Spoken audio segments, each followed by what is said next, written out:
Episode 6. The Wrong Marriage, Nell Harrow. No one spoke after Vale said it. Not straight away. The 3 knocks from the yard below had already faded, but the rooms still held them. Metal sound, hollow sound. The sort that travels up through old buildings and settles in the ribs. I looked at the chart again. Omant, Harrow. Crossing and recrossing over decades in thin black lines and practical handwriting. Marriages marked not with sentiment but with consequence. Notes in the margins. Deaths, failures, transfers. One branch narrowing, another re-entering. Threshold branch re-entered by lawful union. I heard Elise say my name. Not loudly, not sharply, just once as if she was checking whether I was still in the room. I was, unfortunately. No, I said again. Vale lit another cigarette off the end of the last one and gave me the sort of look people reserve for whether they dislike but expected. Yes, that's impossible. No. You're telling me I married into this on purpose? No, Vale said. I'm telling you the office had already begun arranging proximity. Purpose is a human word. It implies care. That shut me up for a second.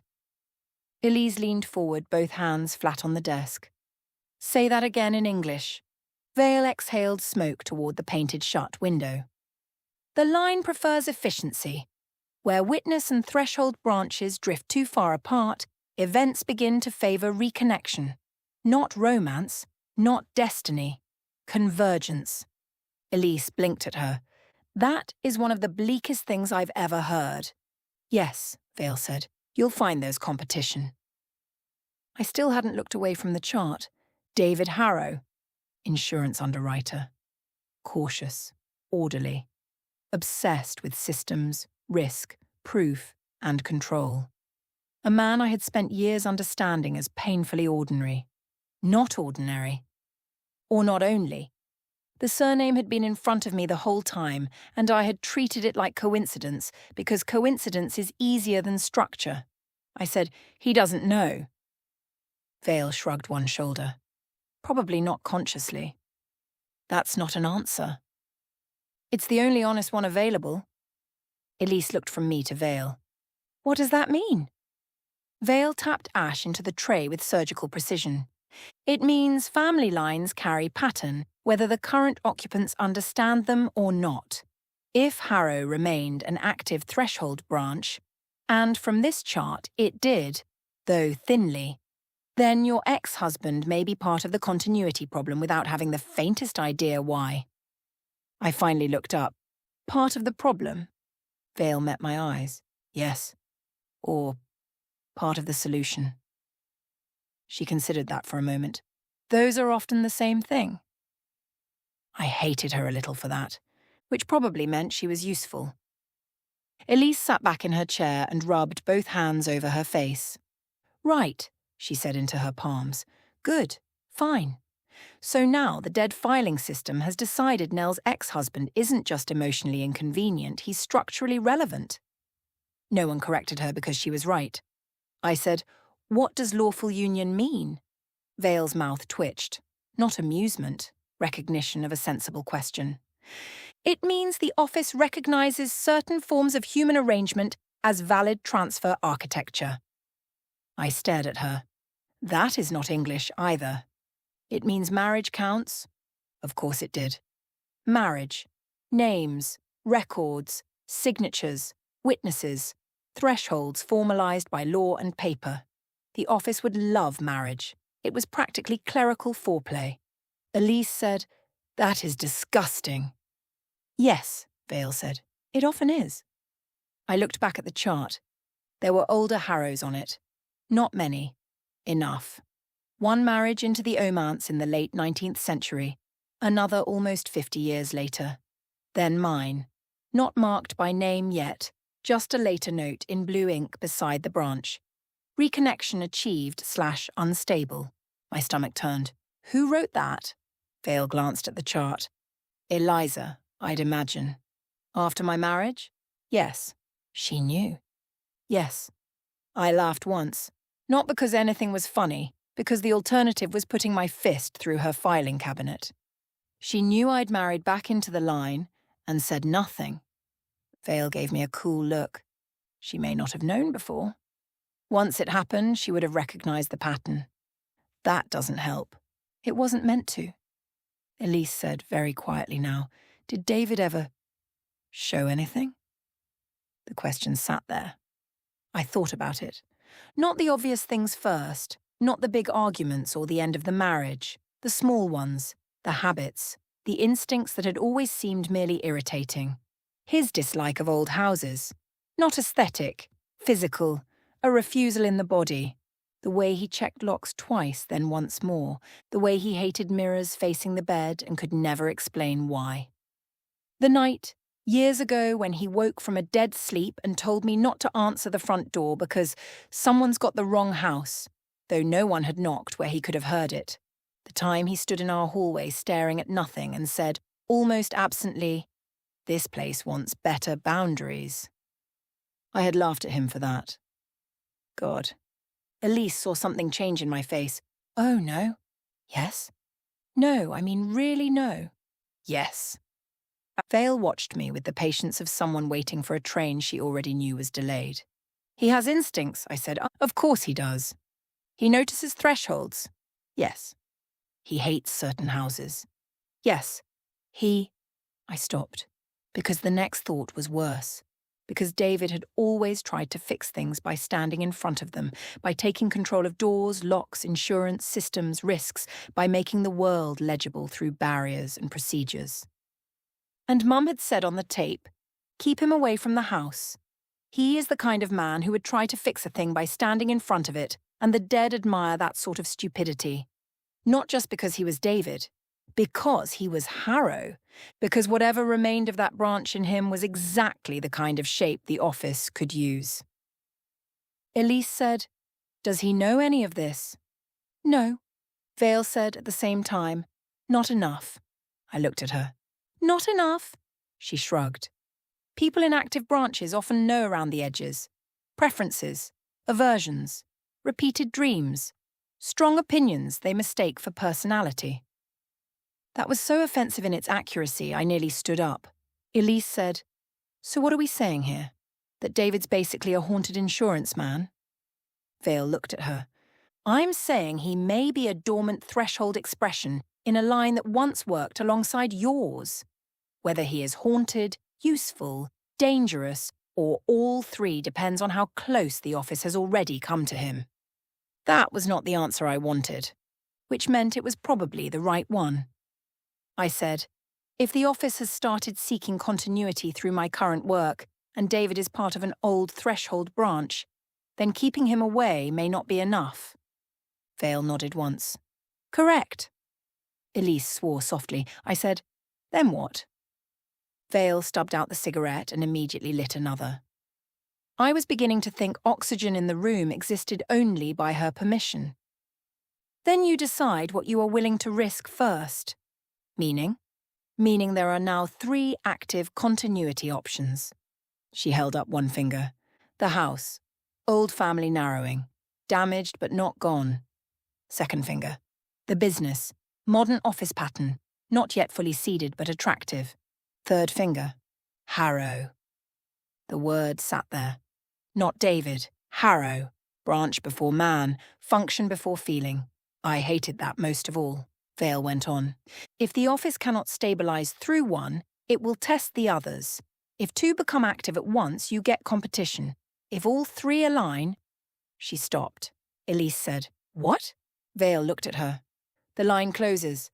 No one spoke. I said, eventually, "What does that mean?" Vale's face did not change.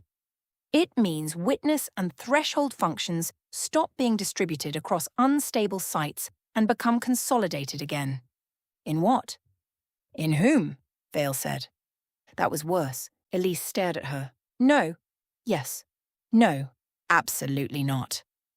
Vale gave a tiny shrug. Refusal is healthy. It is not always structurally relevant. I stood up then and walked 2 paces to the window, because if I stayed still I was going to break something. The glass was dirty enough to blur the yard below. I could just make out the paving, the bins, the old bloke's crate now empty. No figures. No collector. No obvious movement. That meant nothing. Behind me, Elise said, "Say it plainly." Vale obliged. If all three continuity options align under pressure, the office may attempt to consolidate witness and threshold into a single living arrangement. I turned back. A single person? Yes. That's not possible. No, Vale said. It's not stable, but the office has attempted unstable solutions before. Transfer failures, consolidation, merger. Every ugly administrative word in this story suddenly had teeth. Elise said, "Who?" Vale looked at me first, then at Elise. Likely the witness, through the threshold. I felt the room tilt. Not because I didn't understand, but because I did. Me, carrying witness. Elise as threshold, David as Harrow branch re-entered by lawful union. The office did not care about romance, grief, divorce, or human timing. It cared about workable architecture. And I had spent years assuming my marriage had failed for ordinary reasons. Maybe it had. Maybe the supernatural and the ordinary had simply been sharing a wall the whole time. I said, "Can it use a marriage that's over?" Vale considered that. "Yes," she said, "if the record remains potent enough." What does that mean? It means paper matters. Names matter. What was joined matters even after affection becomes irrelevant. Elise made a choked sound. That is the least romantic thing I've ever heard. "Yes," Vale said. "Marriage often is."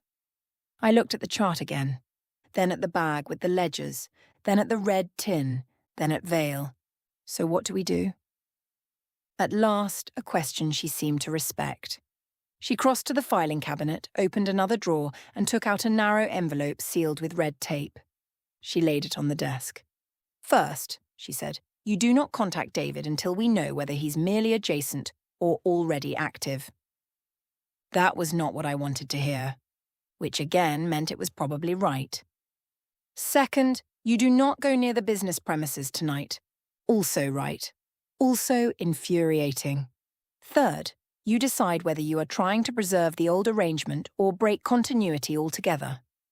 Elise frowned. "What's the difference?" Vale looked at her.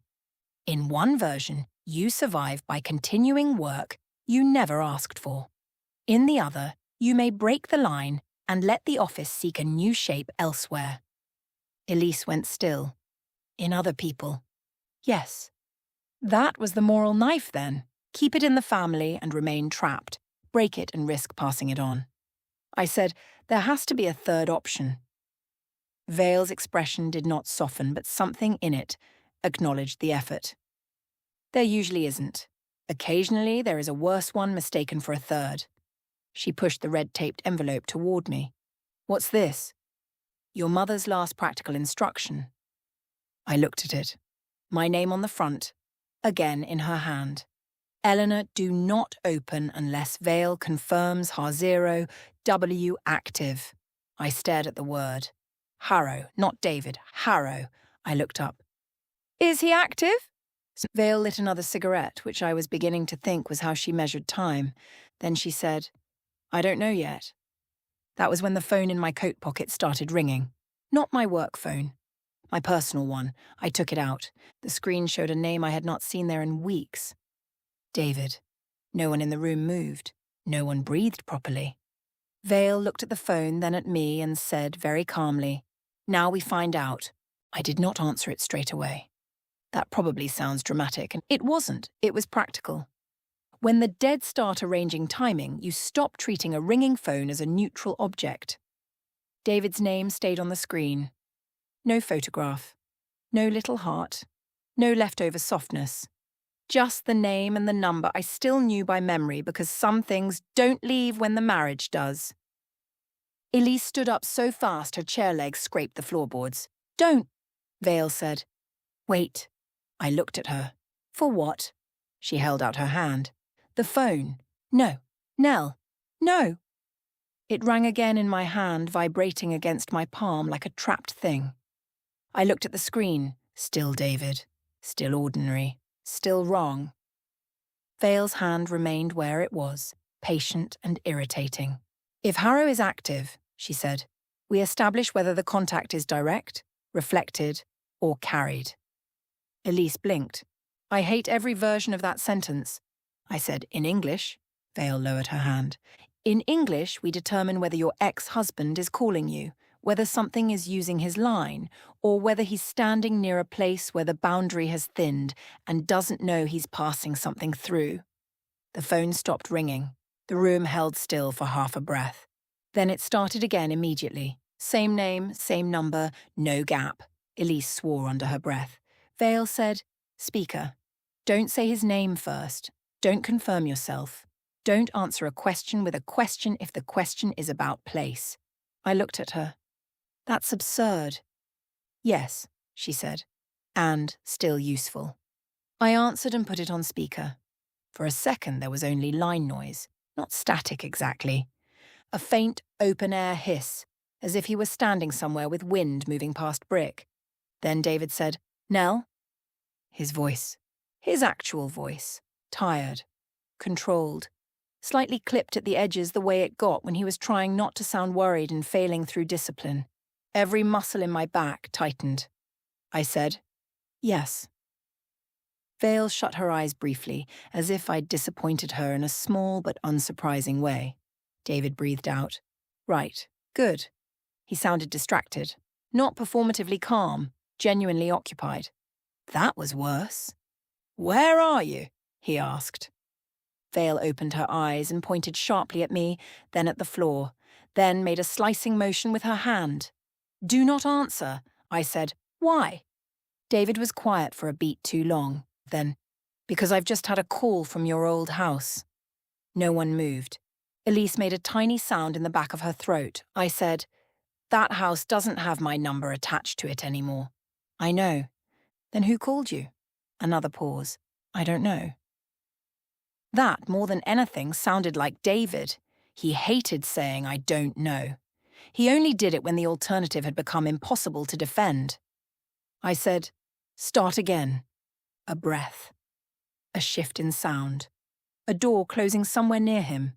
Then he said, I'm outside the property. Of course he was. Of course he bloody was. Elise put both hands over her face. Vale muttered. Threshold instinct. I said, why are you outside the property? Because someone called my office landline at 1641 asking for Mr. Harrow in relation to an unresolved occupancy matter. His tone had gone flatter now, professional, the voice he used when he was building a wall out of procedure. They used your married name. They gave the address. They said the front entrance had been left unsecured, and there was concern regarding internal movement. I closed my eyes. Internal movement. Not a phrase a normal person uses unless they work in insurance or are trying to sound like a ghost who's read a memo, David continued. It was logged as a potential liability issue. I was nearest, so I came. Vale held out her hand for the phone again. I ignored her. David, I said, listen to me carefully. Leave. No. That came back instantly, not angry, not emotional. Just absolute. I'm not leaving a potentially unsecured property if someone's inside. There is no one inside. How do you know? Because the dead don't count, I nearly said, which would have improved absolutely nothing. Instead, I said, because I do. He was quiet. Then, are you there? No. Then you don't know that. I looked at Vale. She looked unbearably unsurprised. Elise whispered, he's doing the thing. Yes, he was. The thing where a locked door became a personal insult. The thing where uncertainty became a problem to be solved by standing closer to it. The thing Mum had warned about in a voice recorded years before I understood why. I said, get back in your car. No. David. Nell, the front door is open. That landed in the room like a dropped glass.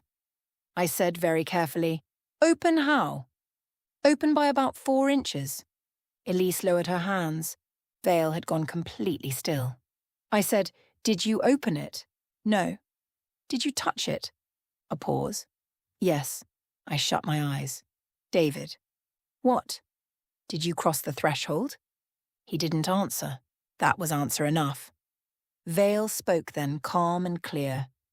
Ask him whether the hallway smells dry or damp. I stared at her. She repeated, Ask him. I said into the phone, What does it smell like in there? David gave a short, irritated exhale. What kind of question is that? Answer it. Silence. Then, dry. Vale's face changed slightly. Not relief. Calculation. Ask about mirrors, she said. I did. Can you see any mirrors from where you're standing? David said after a beat. Yes. Covered or uncovered? This time the pause was longer. Uncovered. Vale nodded once to herself. Not reflected then, direct enough to see, not yet carried through mirror work. I hated that I understood any of that. David said, Who's there with you? I said nothing. He went on more sharply now. Nell, this is not normal. Elise mouthed, No shit. I said, Come back outside. I'm in the hall. My hand tightened on the phone. How far in? Another silence. Then, with clear reluctance, Past the umbrella stand. Vale swore softly. That got my attention more than if she'd shouted. I said, David, listen to me. Turn around. Walk out the same way you came in. Do not look into any side room. Do not go upstairs. Do not... There was a sound on the line, not a voice. A small metallic tap, then another, then a third. 3 knocks, not from our room. From his phone, from wherever he was standing. Elise went white. David said very quietly now, There's someone in the sitting room. No, I said. There is. No, there isn't. Nell. His voice had changed. Not because he was frightened exactly, because he was concentrating. That old, dangerous concentration, the one that meant he had found a problem and was already halfway to making it his. There's an older woman sitting in the chair by the window. The room around me seemed to narrow. Vale said, Ask what she's doing with her hands. I did. David answered at once. She's rubbing her ring finger. No one spoke, because we all knew that tick. Because we had all heard it described before. Because some habits survive death better than love does. I said, Don't go in. I'm not in. Don't go closer. A pause. Then, She's looking at the hall. David. She's not looking at me, he said. She's looking past me, toward the stairs. Vale moved then, quick, sudden, taking the phone from my hand before I could stop her. Mr. Harrow, she said, voice clipped and formal, I need you to answer precisely. Is the woman wet? David, after a startled beat. What? Wet or dry? Dry. Good. Is there black marking at the skirting or door frame? A pause. Yes. Shape? Longer pause. Then, like a rope. Vale shut her eyes once. Of course. I took the phone back. David, out. Now. He ignored me. Who is that? Doesn't matter. It matters if she's instructing me in my ex-wife's voice while I'm standing in an open property with an unidentified occupant. That was so painfully, David, I nearly laughed. Instead, I said, please. That made him stop. Not because it was magic, because I almost never said please to him in that tone, not even when we were married, especially not then. When he answered, his voice was quieter. She's pointing. Every hair on my arms lifted. At what? The stairs. No. She hasn't moved otherwise. I don't care. Nell, do not follow where dead women point. That shut him up for one full second. Then, with maddening calm, he said, You're going to have to explain this eventually. Gladly. Later. In a different postcode. Get out. There was a floorboard creak over the line. Not from him. Above him. David heard it too. I knew he did because his breathing changed. Then came a second sound. A child running. Light feet, fast, across the landing overhead. He said, There's someone upstairs. No, I said again, but there was less force in it now because force was no use against what had already decided to perform. Vale said, Ask whether the front door is still visible. I did. David answered immediately. No. The room went cold. Elise said, "What does that mean?" Vale didn't look at her. "It means the house has accepted him." That sentence hit like a physical blow. I said, "David, listen to me very carefully. Turn left." "Why?" "Because I said so." A beat. Then the faint sound of movement, careful shoes on old floorboards. "Now what?" "Can you see the umbrella stand?" "Yes." "Good. Keep it in sight." "What is happening?" "I'll explain later." "You keep saying that." "Because I'd like there to be a later." That bought me another second of obedience. Then he said, "The woman's gone." I looked at Vale. She looked at the phone. "Elise," she said quietly, "get the red tin." Elise moved at once, dragging it closer across the desk. I said, "David, are you still in the hall?" "Yes." "Is the front door visible yet?" "No." A pause. Then, lower. "There's another door." Of course there was. The house again. The impossible internal door. The one that should not have been there and never led anywhere good. "Where?" "End of the hall. Past the stairs. It wasn't there when I came in." "No," I said, "it wouldn't have been." "It's painted the same colour as the wall." My mouth went dry. Vale had gone pale under the nicotine and bad lighting. I said, "Do not touch it." David gave a short breath that might have been a laugh if either of us had been having a different life. "You're going to hate this." "I already do." "I think it wants me to." The line crackled. Not static. Paper sound. A faint dragging whisper as if something dry was being pulled slowly across the floorboards on the other side of the phone. Then David said very carefully, "There's writing on it." My grip tightened. "What writing?" He didn't answer at once. When he did, his voice had lost its professional edge entirely. It sounded like a man reading something he already knows he should not be able to see. "It says," he said, "Harrow enters where Omont refuses." No one in the room spoke. No one needed to. Because there it was. Not romance. Not coincidence. Not bad luck. Function, pattern. Office language written into wood. David said, "Nell?" I forced my voice level. "Yes." "What the hell does that mean?" Before I could answer, there was a new sound down the line. A latch lifting, not from where he stood. From behind the painted door. Then a slow inward movement. Wood easing back. A room opening where no room should have been. David inhaled sharply. And in the background, very faintly, I heard a woman's voice say, "Wrong husband, same job." Then the line went dead. For 1 full second after the line died, nobody moved. Not because we were shocked. Because shock is clean, and this wasn't. This was recognition. Wrong husband, same job. Not random words. Not ghost noise. Not some theatrical threat from the dark. Administrative language again. Functional. Precise. Cruel in the way systems are cruel. By being accurate. Elise was first. "We're going," Vale said. "No." That snapped the room back into motion. I was already reaching for my coat. "Elise is right."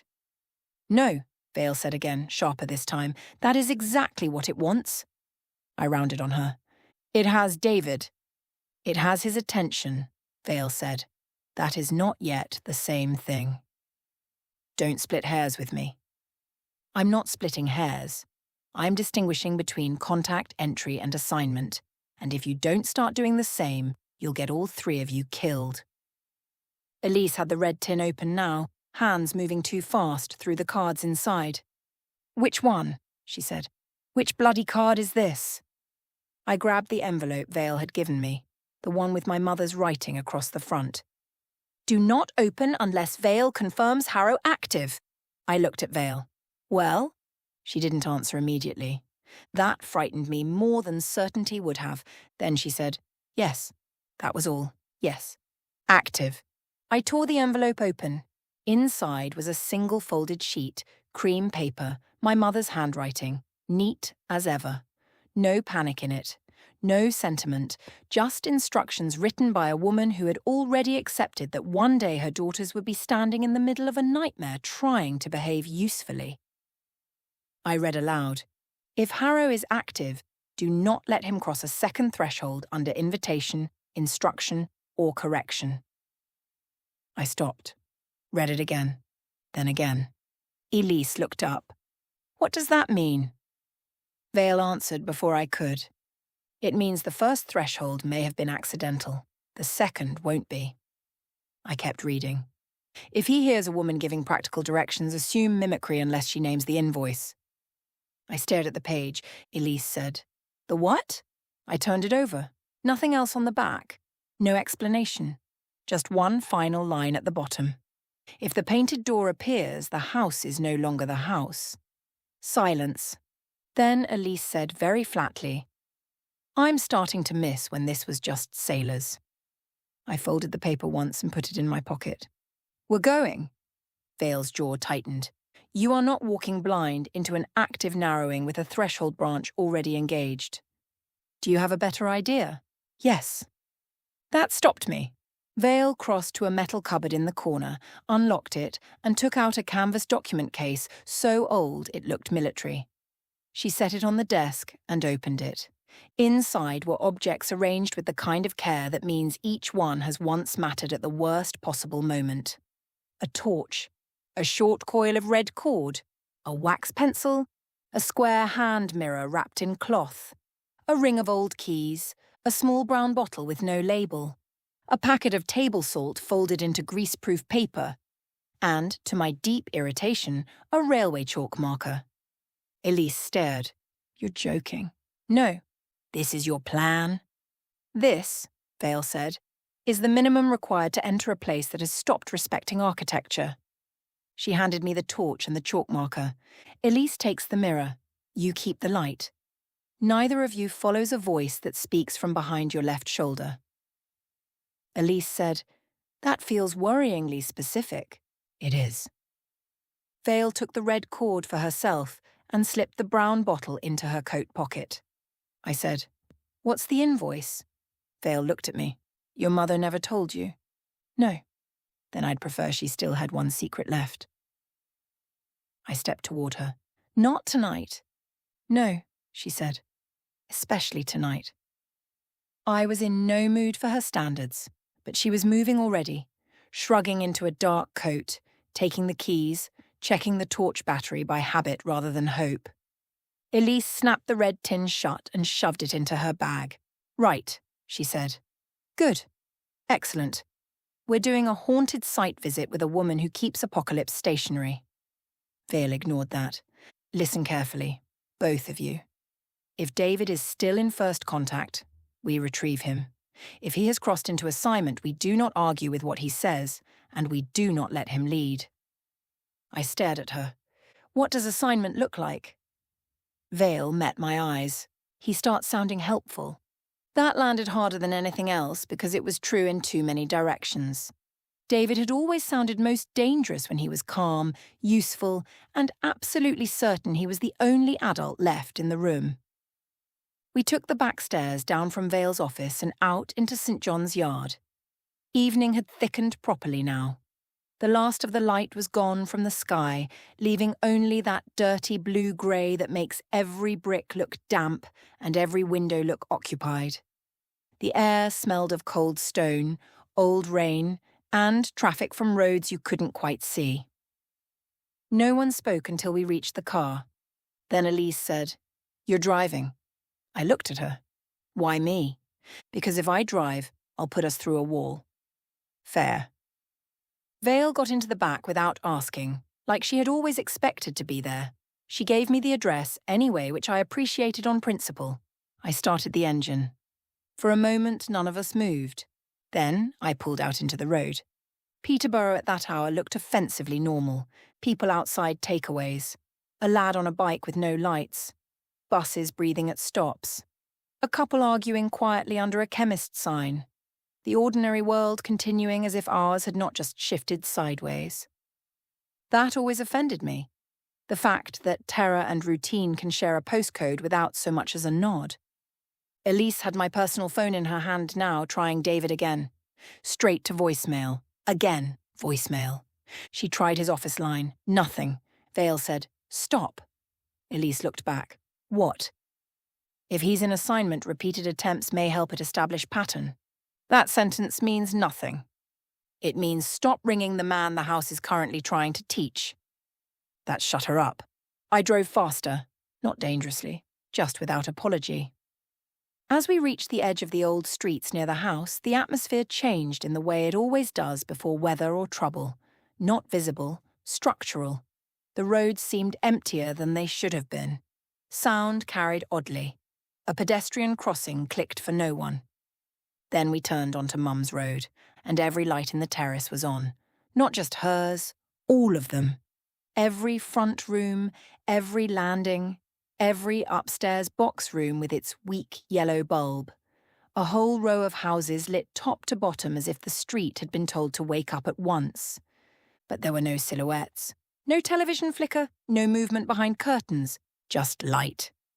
Elise said, "No." Vale leaned forward between the seats. "Do not park directly outside." I went 2 houses down and pulled in hard enough to jolt us all.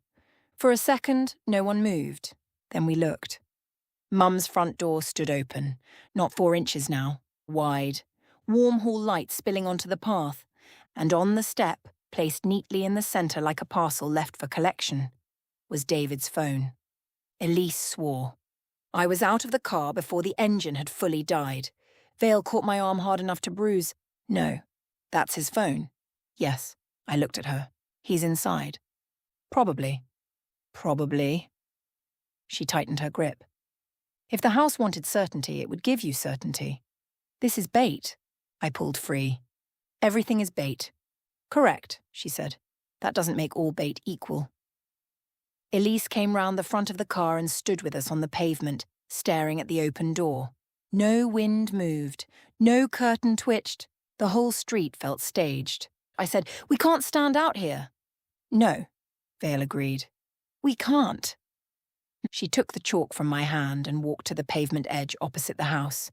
Then, crouching stiffly, she drew a short white line across one paving slab and marked a small crossbar through it. Not a symbol I knew, not a cult, not decorative, more like a notation, a practical mark. "What's that?" Elise asked. "A return line." "That sounds made up." "It does not matter what it sounds like." Vale stood and handed me the chalk back. "If one of us comes out wrong, we do not let them cross that line until they answer properly." I said, "Answer what?" Vale looked at the house. Something only the living would bother to get wrong. I was about to ask what that meant when David's phone lit up on the doorstep. All 3 of us froze. The screen glowed bright in the dark. Incoming call. No name. "Just a number," Elise whispered.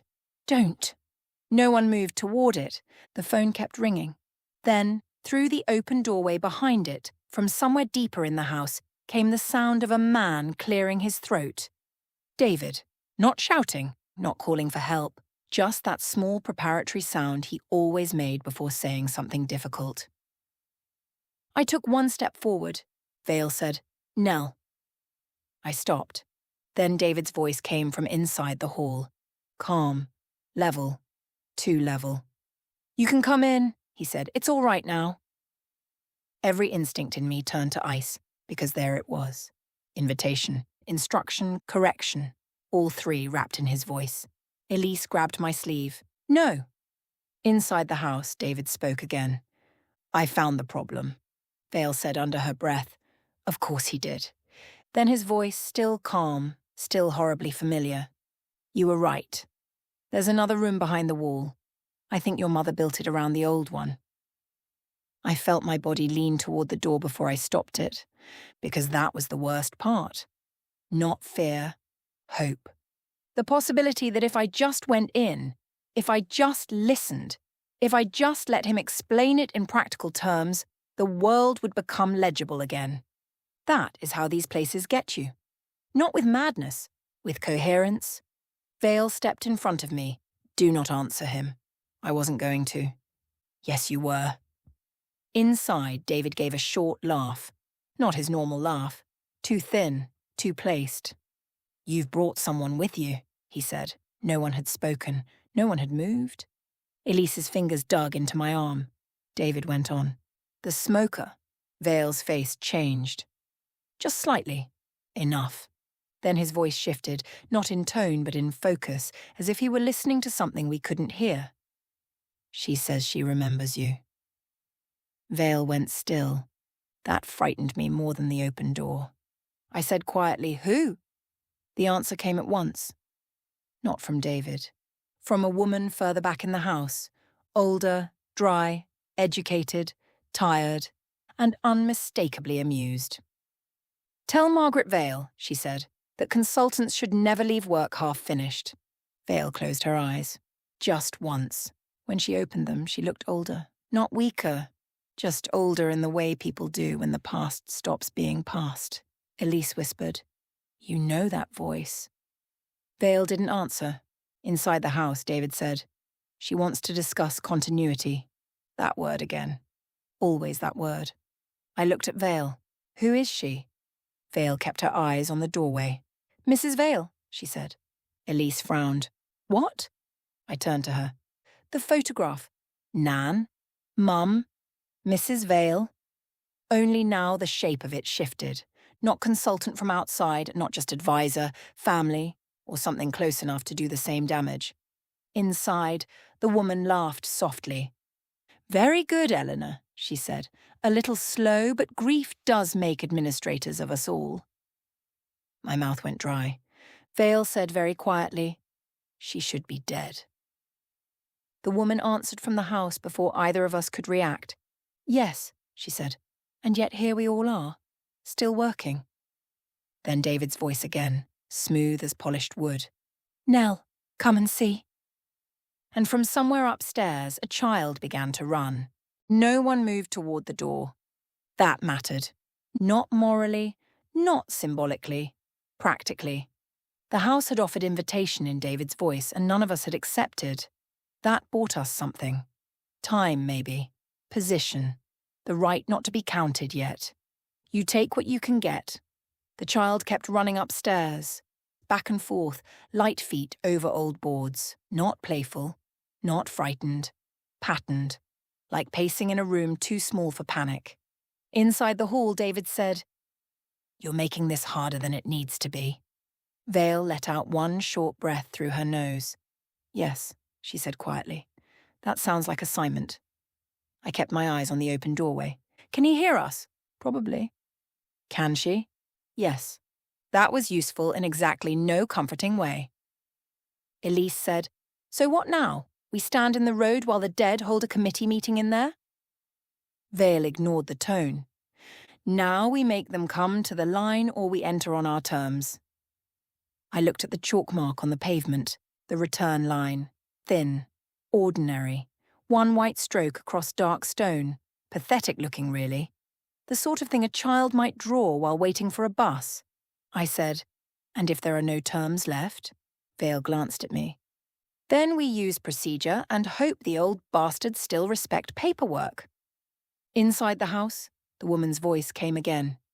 "You always did confuse procedure with authority, Margaret." Vale's jaw tightened. "And you always did mistake persistence for legitimacy, Helen." Helen. Not Mrs. Vale, then. Or not only. A real name. A crack in the title. Elise looked between us. "Who the hell is Helen?" The answer came from the doorway before Vale could give one. "A woman your grandmother should not have trusted," the voice said. Then, after the smallest pause, "and one your mother trusted too late." The hall light flickered once. Not dramatically, just enough to make the open door seem to breathe. I said, "She's trying to split us." Vale said, "Yes." Elise said, "Is she wrong?" That shut us all up for a second. Because that was the problem with certain dead, the dangerous ones, the old ones. They don't lie much. They don't need to. They just place truth where it will do the most damage. Inside, David said, "Nell." His voice again, calm. Nearer now. "Come to the step." "No." "You don't have to come in." Vale muttered, "Correction." I said nothing. David continued, "Just to the step." The front hall beyond him looked ordinary from where I stood. Umbrella stand, narrow runner, stairs, framed print on the wall, the shape of my childhood arranged in all the right places. Too right.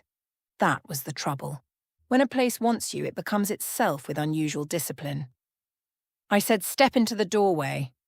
A pause. Then David appeared. Not all at once.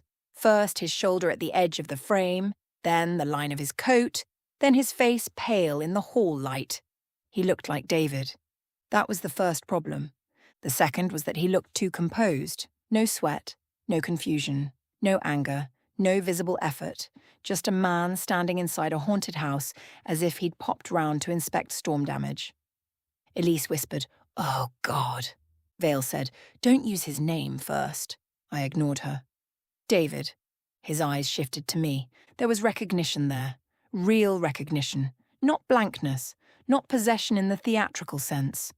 He knew me. That made it worse. "Nell, you need to come outside." "I know." But he didn't move. I said, "Now." He gave the smallest shake of his head. "I can't." "Can't or won't." That landed. A flicker. Tiny, but there. Then he said, "Both, I think." That sounded like him too. Too much like him. Vale stepped slightly to my left, not enough to challenge, enough to change the angle. "Mr. Harrow," she said, "look at the pavement." He did. His gaze dropped to the chalk line. For the first time, something in his expression altered. Not fear, not confusion. Recognition. Not of what it was, of what it meant. He said, "Your screening return." Vale's face gave away nothing, but I felt Elise go rigid beside me. I said, "How do you know that phrase?" David looked up at me, then, after a beat too long, said, "I don't." Vale murmured, "That's a bad sign." I said, "David, who told you that?" No answer. Inside the house, the woman laughed softly. "Don't bully him, Eleanor. He's only just remembering what his side was for." My stomach turned. David's jaw tightened. That, at least, was real. He hated being spoken about as if he weren't in the room. He said more sharply now, "I'm standing here. You can ask me directly." I took one step toward the pavement edge. Vale's hand caught my sleeve. Not hard, just enough. I said, "Fine. Directly then? What did she show you?" David looked over his shoulder into the hall behind him. That was all wrong. Not because he looked, because of how. Not like a man checking whether someone was there, like a man checking whether he was still allowed to answer. Then he said, "A room." I waited. He went on, "A records room, or something dressed as one." Vale said, "Dressed?" "Yes." That word mattered. I could tell by her face. I said, "What's in it?" "Shelving, boxes, ledgers, file drawers." He swallowed once. "Names." "What names?" He looked at me. "Ours." The child upstairs stopped running. Just stopped. The silence that followed was worse than the sound had been. Elise whispered, "No." David continued. Voice flatter now, as if reading from a report he did not want to own. "Omant, Harrow, Vale. Others I didn't recognize. There are tabs for transfer, witness, threshold, occupancy, review." "Enough," Vale snapped. He stopped, not because of her tone, because something behind him had made him stop. I saw it happen. Not movement, not a hand on his shoulder, just a minute adjustment in the body. A listening. Then the woman's voice again, nearer now. "You see the difficulty, Margaret. He's useful." Vale's mouth hardened. "Yes," she said. "That was always the danger." I looked at her. "Always?" She didn't answer. Inside, David said, "She says there's no point pretending this is still about the house. Don't listen to her. She says it moved years ago." That hit, not because it was new, because it fit. The station, the yard, the business. The house no longer the house. I said, "Moved where?" This time the answer came from the woman. "Into whatever keeps records and survives complaint." Her voice had changed position again. Not louder, closer in the structure. as if the house were carrying her rather than the air. Families first, then offices, then insurers, if they're tidy enough. David shut his eyes briefly. I knew that look. He was trying to think around panic using process. It used to work, on ordinary things. I said, David, come outside. He opened his eyes. I told you, I can't. Why? He looked at the chalk line again, then at me. Then, with obvious effort, said, because if I cross now, I bring it to the line. Vale said very quietly, good. I looked at her. She nodded once. He knows enough to fear carriage. David heard that. A flash of irritation crossed his face. Don't talk about me like I'm a contaminated parcel. Elise muttered, that's exactly what you are, though. He looked at her then, properly, and for a second he looked so much like the man I'd once lived with that my chest hurt. Elise. Hello, David. You shouldn't be here. Neither should you. Fair. He almost smiled. Almost.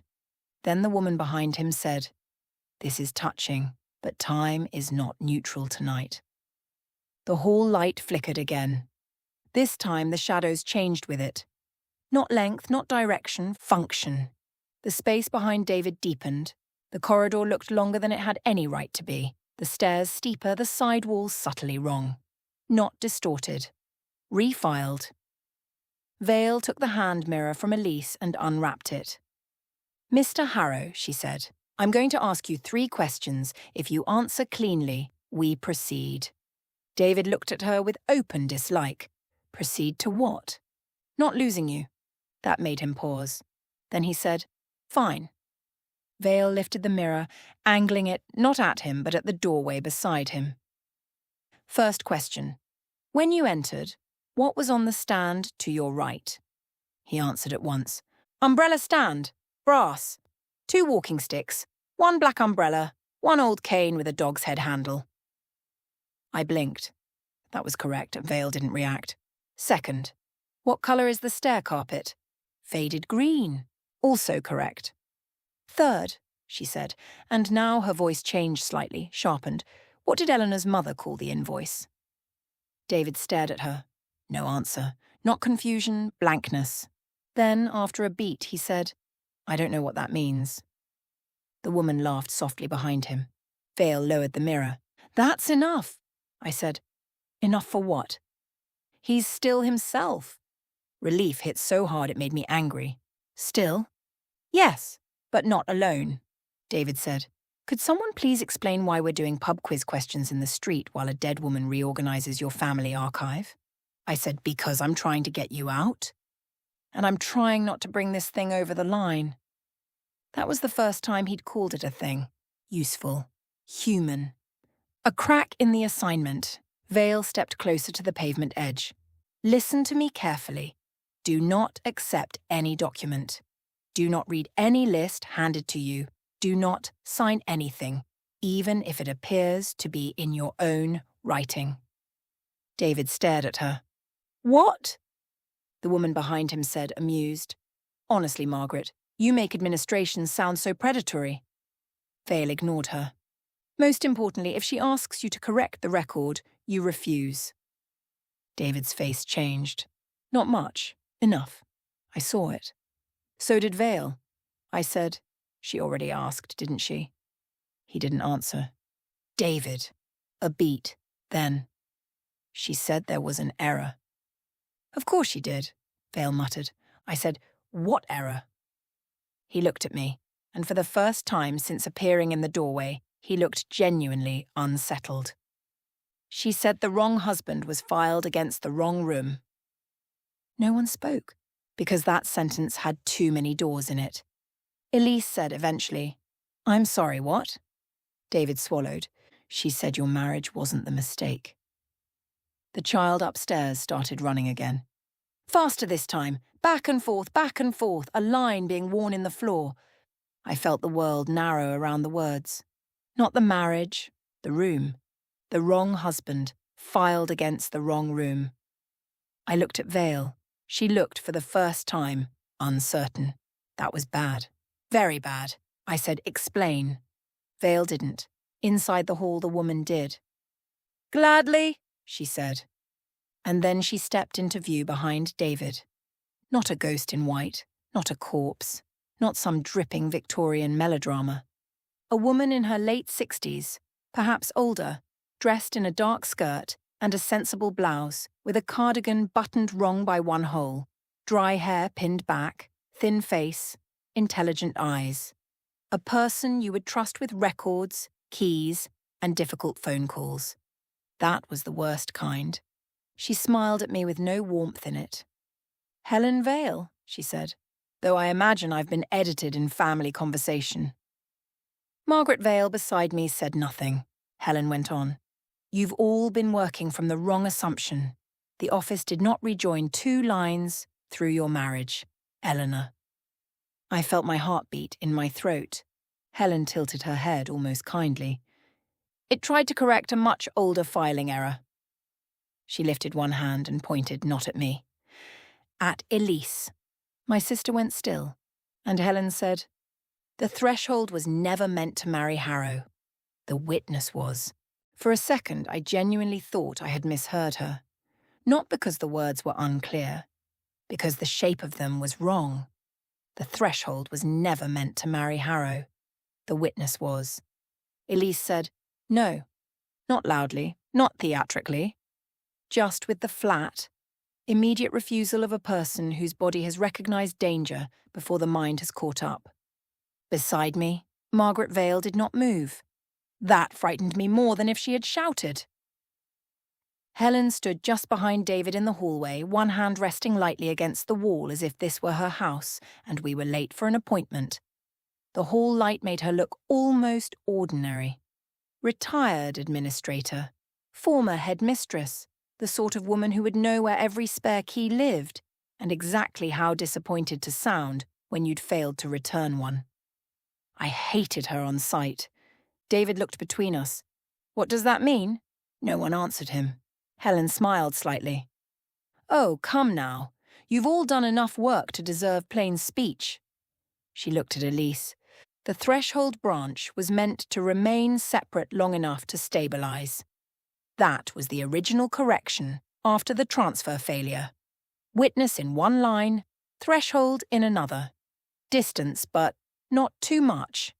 Contact, but not collapse. Her gaze shifted to me. "Then your grandmother interfered," Margaret Vale said. "Your grandmother panicked." Helen gave the smallest shrug.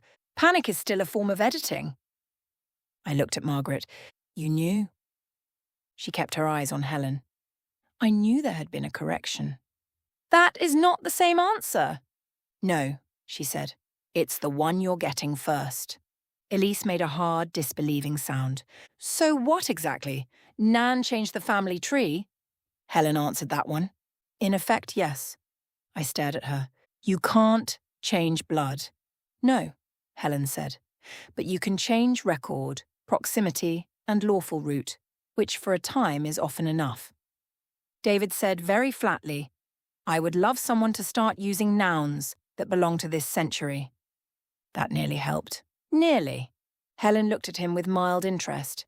"You married the witness because the threshold was moved out of reach." Elise went white. I felt something cold and ugly settle into place.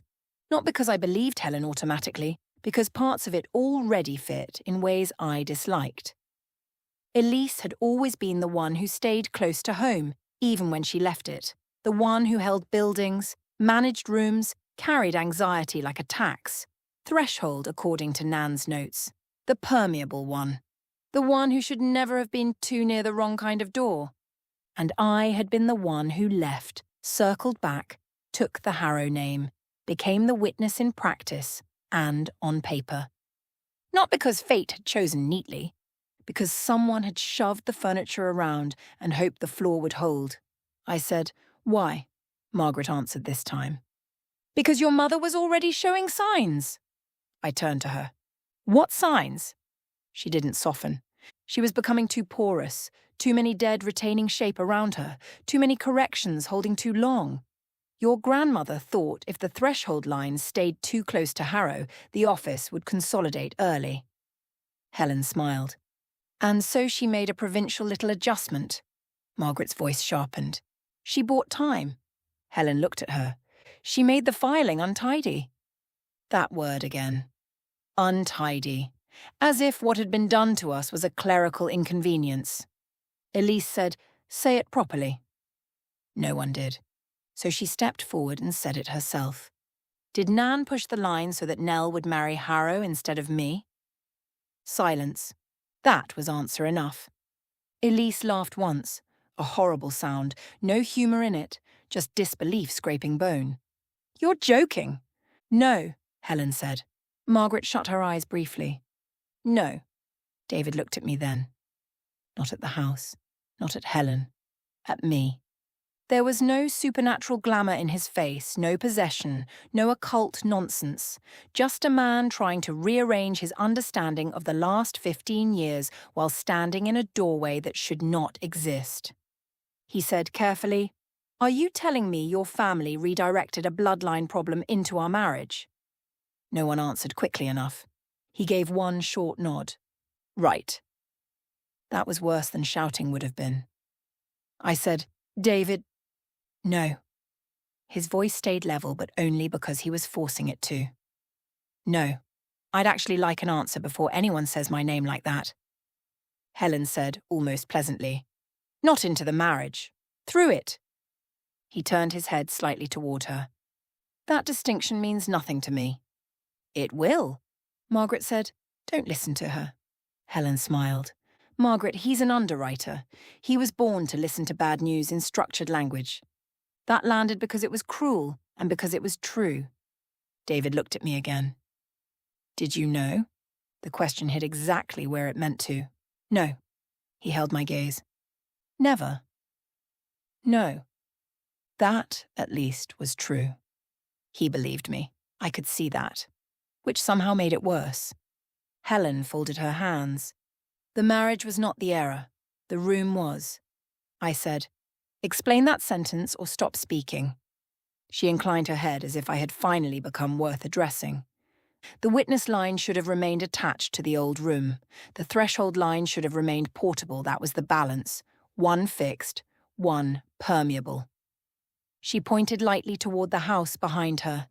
"Instead, after the transfer failure, your grandmother and mother kept trying to anchor the wrong daughter to the wrong architecture." Elise said, "Wrong daughter?" Helen looked at her. "You were made to hold buildings." Then at me. "You were made to carry a count." I said, "We know that much." "No," Helen said. "You know the titles. You do not know the mistake." The child upstairs stopped running again. This time, instead of silence, there came a slow, dragging sound across the ceiling, like a chair being moved in a room directly above the hall.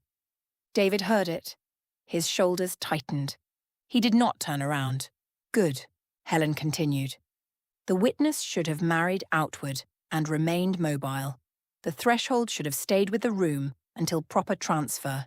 Instead, your family reversed the burden. Eleanor was tied by lawful union to Harrow before the room was settled. Elise was kept near buildings she could not safely hold. The result was delay, not repair." Margaret said, "It prevented collapse." Helen turned her head. "For a generation." Then back to us. "And now the bill has arrived." Invoice. There it was again. I said, "What is the invoice?" Helen smiled at me with something almost like approval. "At last!" Margaret said sharply. "Don't." Helen ignored her. "The invoice is the costed record of every correction your family made without authority." No one spoke. Because that was worse than a curse, worse than a prophecy, worse even than a demon. A bill. A running total. An administrative debt. Helen went on, and her voice remained calm because calm is what makes certain truths unbearable. Every false filing, every marriage used as scaffolding, every room sealed instead of transferred, every death recorded late, every threshold crossed under the wrong name, every witness who carried what should have been housed, every threshold forced to house what should have moved. Elise whispered, "Jesus!" Helen gave her a cool look. "No," Much older, much less forgiving, Margaret said. The invoice was never meant to be called in full. Helen's expression sharpened. Nothing is ever meant to be, Margaret. It either is or it isn't. I looked at David. He was still standing in the doorway, still inside the line of the house, but I could see the strain in him now. The effort of remaining himself while all this language tried to turn him into a function. I said, "Why him?" Helen answered, "Because Harrow is still recognised as threshold-compatible architecture." David shut his eyes once. "Of course it is." I said, "No. Why him now?" This time Margaret answered, "Because he crossed the first threshold willingly." David opened his eyes. "I crossed an open front door because I thought the property was unsecured." Helen smiled. "Yes, that is how useful men always begin." That nearly made him step back. Nearly. I saw the instinct in his body, retreat, refusal, human offence. Then the house corrected. Not visibly. Not with spectacle. The hall behind him seemed to settle around his shoulders like a hand, and David stopped moving. Margaret saw it too. "Enough," she said. Helen did not even look at her. "He has not yet taken assignment." "Then stop pushing." "I'm clarifying." "You're baiting." Helen's smile thinned. "Of course I am." At least she was honest. Elise said, "What happens if he takes assignment?" No one wanted to answer that, so naturally Helen did. "He becomes a correcting threshold." I looked at her. "In English?" "In English," she said. "He starts opening the right doors for the wrong dead." That chilled the blood properly. Not because it was poetic, because it was practical. David. Calm. Competent David. Opening structures. Solving access. Making systems function. Not as victim. As mechanism. I said, "No." Helen looked at me. Refusal is noted. Margaret stepped forward then, finally losing some of her precious control. "Helen, if you force correction through him, the witness will refuse outright." Helen's eyes flicked to me. "Yes," she said. "That is what makes her suitable." I felt sick. Not weak, not faint, just sick in the old familiar way that comes when someone has mistaken your damage for reliability. David said, "I'm still here." That stopped all of us. He sounded tired now. Not overtaken, not lost. Just tired in the way people get when they realize the room has been discussing their use value. He looked at Helen. "Am I a person in this conversation or a hinge?" Helen considered him. For the next few minutes, both. He gave one small, humorless laugh. "Brilliant!" And there he was again. David as himself, dry, furious, holding the line by irritation and manners. I said, "Listen to me. You need to come out now before this gets any worse." He looked at the chalk line, then at me, then at Margaret. "What happens if I cross?" Margaret answered carefully.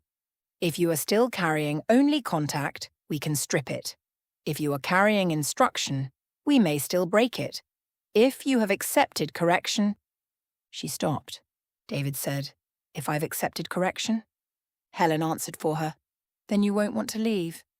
Silence. David nodded once. "Right." Then he looked at me and I knew before he spoke that the next thing would be bad. She asked me to read something. My whole body went cold. Margaret said, "Did you?" "No." Helen smiled. "Not yet." I said, "What was it?" David swallowed. "A marriage certificate."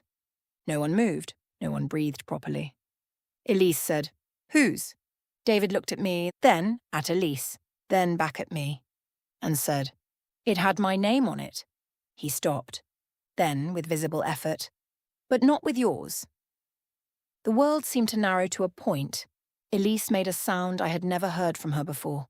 Not fear, not grief. Something more offended than both. Helen spoke into that silence like a clerk reading out the next item on the agenda. "The office is attempting correction by record," Margaret said. "You cannot stabilize that way." Helen turned to her.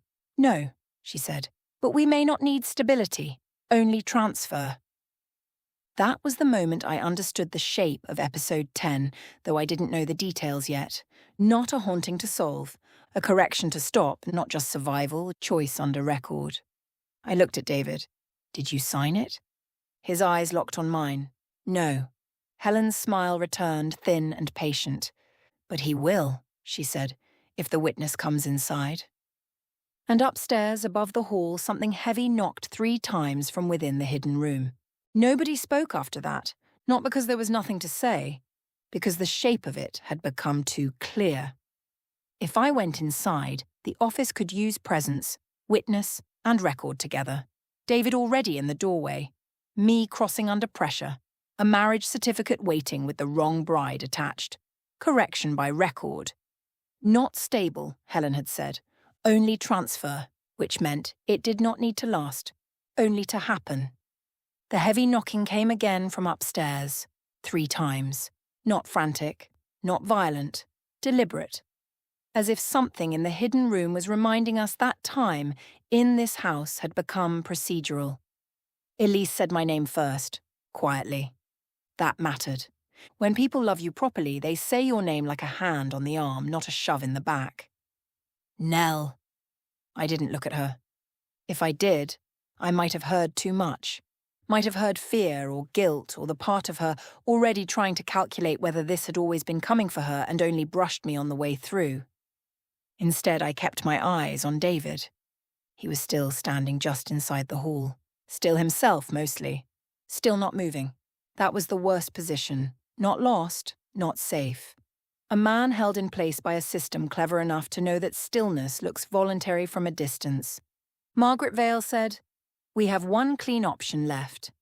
Helen smiled from the hall behind David. "No, you don't." Margaret ignored her. "Elise!" My sister looked at her sharply. "What?" Margaret held out her hand for the mirror. The threshold was misfiled, not erased. If the house still recognizes her correctly, she may be able to interrupt the correction without entering fully. I turned then. "No."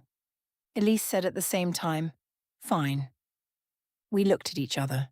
I said, "Absolutely not." She said, "You're not going in." "That doesn't mean you are." "It literally might." Helen laughed softly from the doorway. "There she is!" Elise's jaw tightened. "Don't." "Why?" Helen asked. "You've been waiting your whole life to be useful on purpose." That landed because it was cruel and because it was aimed well. Elise had spent years being the practical one, the one who held keys, rooms, bookings, complaints, emergencies, everyone else's nerves, the one who absorbed pressure and called it coping. Threshold. Of course.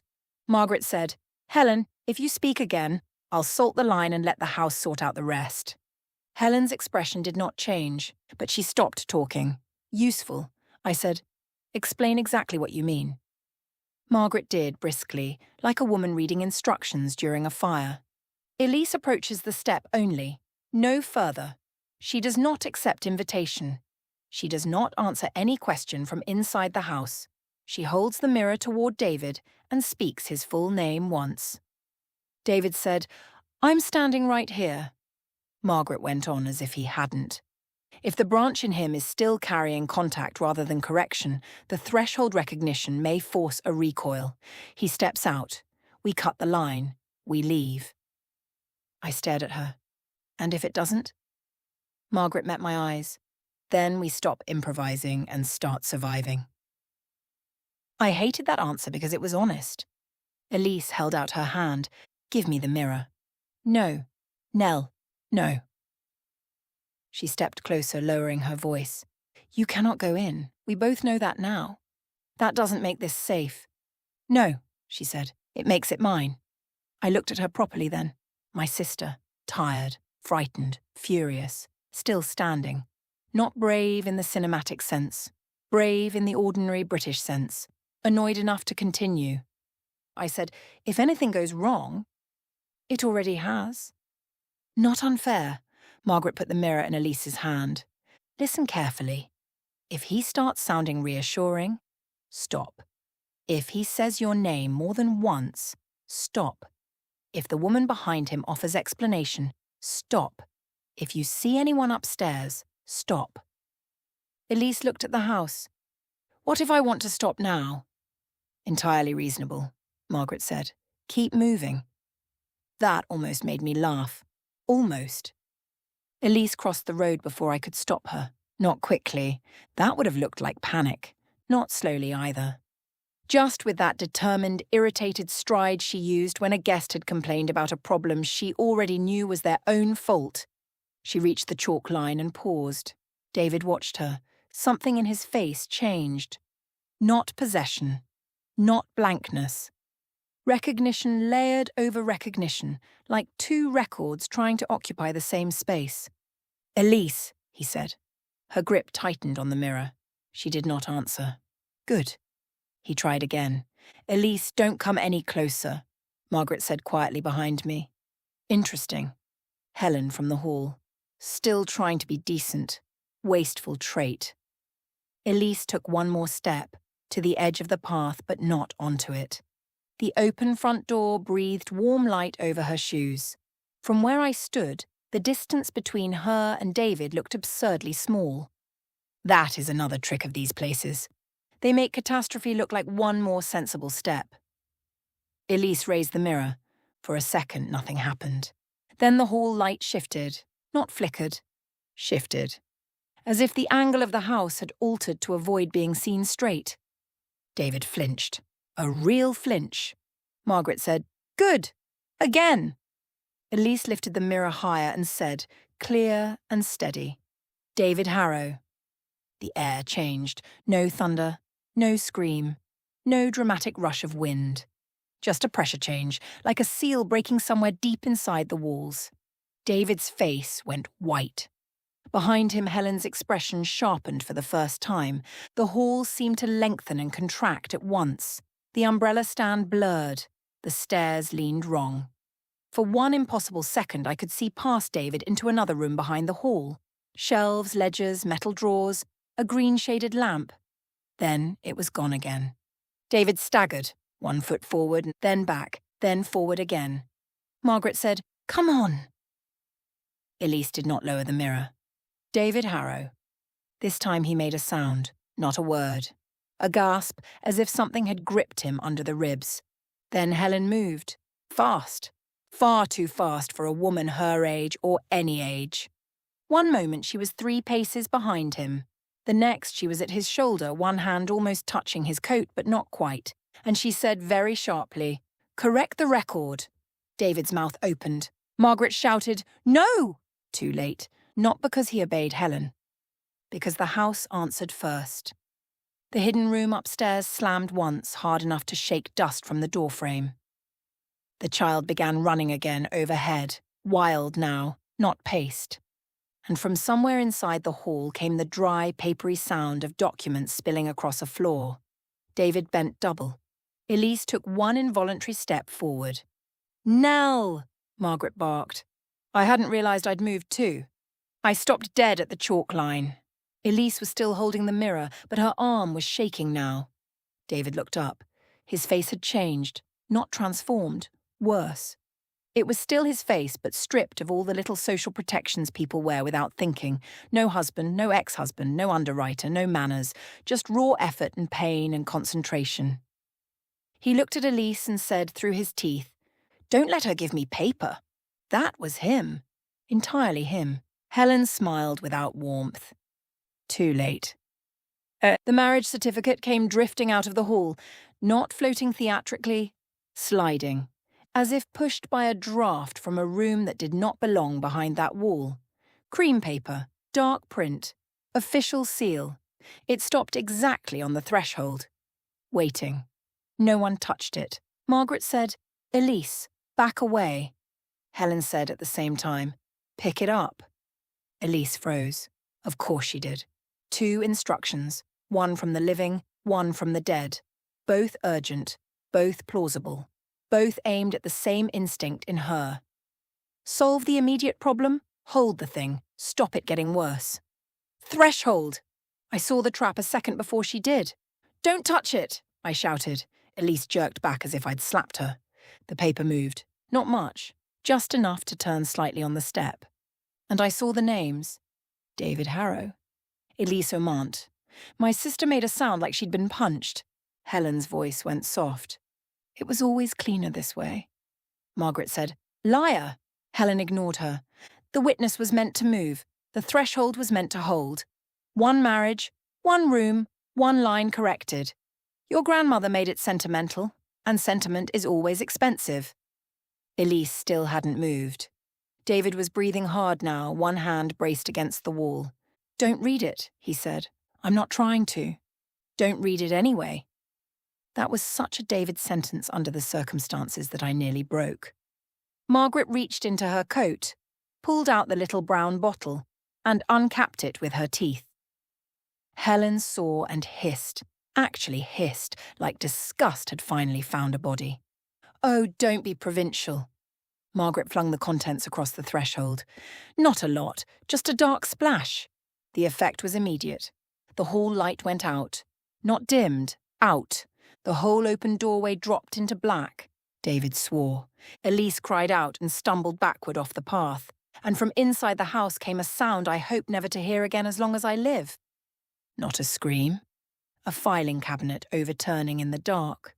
Metal, paper, weight, order collapsing. Then, in that black doorway, something moved fast toward the street. I didn't think. I ran, not into the house, to the path, to Elise. I grabbed her coat and hauled her backward just as David came out of the dark at speed and hit the pavement hard enough to take us all down in a tangle of limbs and breath and cold air. Behind us, Margaret shouted, "Line!" I twisted, dragging David by the sleeve. He was half on me, half on the pavement, dead weight and live panic together. Elise scrambled up and caught his other arm. Together we hauled him over the chalk mark, just as something stopped dead at the doorway. Not stepped out, stopped. Held by the line, the hall light came back on, and there, framed in the open door, stood Helen Vale, no longer almost ordinary. Still dry, still neat, still in the cardigan, but wrong now in the way a photograph is wrong when it's been copied too many times. Edges too sharp, smile too fixed, eyes too still. She looked down at the chalk line, then at David sprawled across the pavement, then at me, and she said with perfect calm, "You've removed the husband." A beat. Then her gaze shifted to Elise. But not the error. The marriage certificate lifted from the threshold and slid backward into the dark.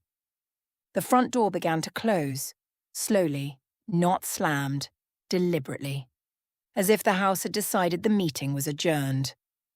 Before it shut, I heard the child upstairs stop running. Then 3 knocks sounded from inside the hidden room, and the door closed. The whole street went dark, every neighbouring light at once, black windows, black road, black sky. Only the torch in my hand, which I did not remember switching on, cut a white line across the pavement where David lay trying to breathe. No one spoke for several seconds. Then David rolled onto one elbow, looked at me, then at Elise, and said hoarsely, "I think I've been invited to the wrong marriage." And in any other moment, I might have laughed. Instead, I looked at the shut front door of my mother's house and understood, finally, what episode 7 was going to be. Not rescue, not explanation. Audit,